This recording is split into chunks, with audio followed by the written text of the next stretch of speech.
ẹni bá borí rẹ̀ bí ẹrú orí rẹ̀ á máa ṣiṣẹ́ fún bí ẹrú ẹni bá borí rẹ̀ bí ọba orí rẹ̀ á máa ṣiṣẹ́ fún bí ọba orí là bá bọ́ ká fi òrìṣà sílẹ̀ abalajọ sórí pé wọ́n ní kó padà lọ bo orí rẹ̀ gbogbo ẹnikẹ́ni tó bá ti bo orí rẹ̀ ó máa padà lọ bọ ohun tó tó orí rẹ̀ at the end of the day á padà tó wá bo orí rẹ̀ ẹ gbọ́ mi dáadáa o bó o bá ṣe ṣètọ́jú orí rẹ̀ sí lórí rẹ̀ ṣe máa lànà fún ọ bó o bá ṣe ṣètọ́jú ẹlẹ́dàá rẹ̀ sí lẹ́lẹ́dàá rẹ̀ ṣe máa lànà fún ọ ọ̀pọ̀lọpọ̀ àwọn tẹ́ rí lọ́gbà ẹ̀wọ̀n yẹn ẹ jẹ́ mọ̀ pé orí ẹlòmíì nínú wọn ló gbàbọ̀dè tí wọ́n fi wà lọ́gbà ẹ̀wọ̀n abalajọ bí accident bá ṣẹlẹ̀ bí ọ̀pọ̀ ènìyàn bá kú nínú rẹ̀ àwọn tó bá yege nínú wọn wá ní orí wọn kó wọn yọ orí mi á kó mi yọ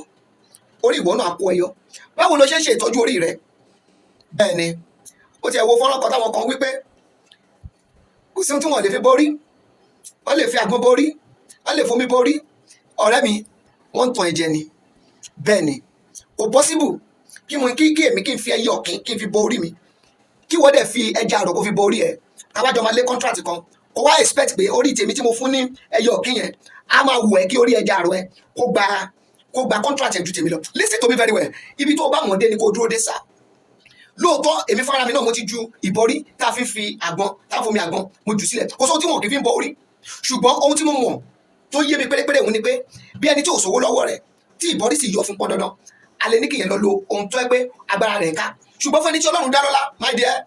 ṣòro bóyá àgbọn ni Tinubu fi ń bọ orí ẹ̀ àbúrò bóyá ẹja àrọ̀ ni Tinubu fi ń bọ orí ẹ̀ ṣòro bóyá ẹja àrọ̀ làwọn top people yẹn náà fi ń bọ orí wọn you better open your brain you better be wise kó má bàa pàdánù. ẹ wò ó gbogbo ẹ̀yin ènìyàn mo fẹ́ kẹ́ bá mi share fídíò yìí ṣe rí àwọn nǹkan kan wà tó jẹ́ pé àwa ènìyàn a máa ń sọ wípé kò sóhun tí Ọlọ́run ò lè ṣe lóòótọ́ kò sóhun tí Ọlọ́run ò lè ṣe ṣùgbọ́n àwọn nǹkan kan wà tí Ọlọ́run ọba tó ti lànà rẹ̀ sílẹ̀ àwọn nǹkan kan wà tó jẹ́ wípé